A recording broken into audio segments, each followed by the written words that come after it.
तवानाई के लिए हम ग़िज़ा का इस्तेमाल करते हैं, मगर क्या ऐसी ग़िज़ाएँ भी होती हैं जो जिस्मानी तवानाई में इजाफ़े की बजाय कमी लाने का बाइस बनती हैं?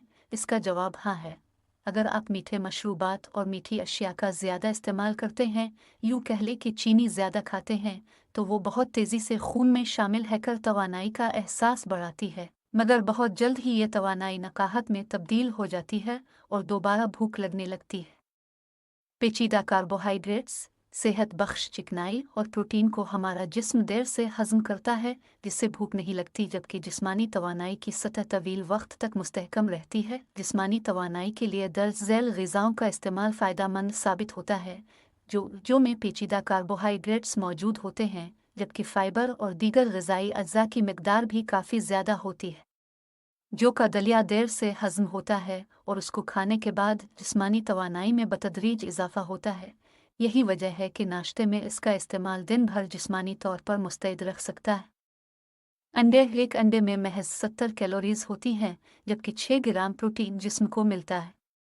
ये प्रोटीन जिस्मानी ईंधन का काम करता है, जो सुस्त रवि से जलता है, जबकि अंडे खाने से पेट भरने का एहसास ज़्यादा देर तक बरकरार रहता है, जिससे बेवक्त खाने की ख्वाहिश नहीं होती। गोश्त प्रोटीन के हुसूल का अच्छा ज़रिया है, जिसको खाने से जिस्मानी तवानाई भी तवील वक्त तक मुस्तहकम रहती है। कलेजी, जिसमें विटामिन B12 की कमी हो तो जिस्मानी तवानाई की सतह घट जाती है।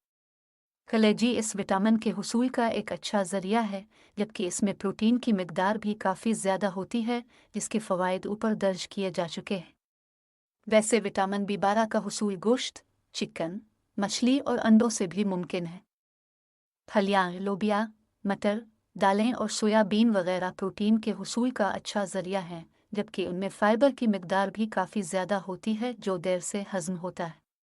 इसके अलावा इस ग़िज़ा में मैग्नीशियम भी मौजूद होता है, जो खलियात की तवानाई बढ़ाने वाला ग़िज़ाई जुज़ है। मछली भी प्रोटीन के हुसूल का अच्छा ज़रिया है, जबकि इसे खाने से जिस्म को ओमेगा 3 फैटी एसिड्स भी मिलते हैं, जिससे अमराज क़ल्ब का ख़तरा कम होता है।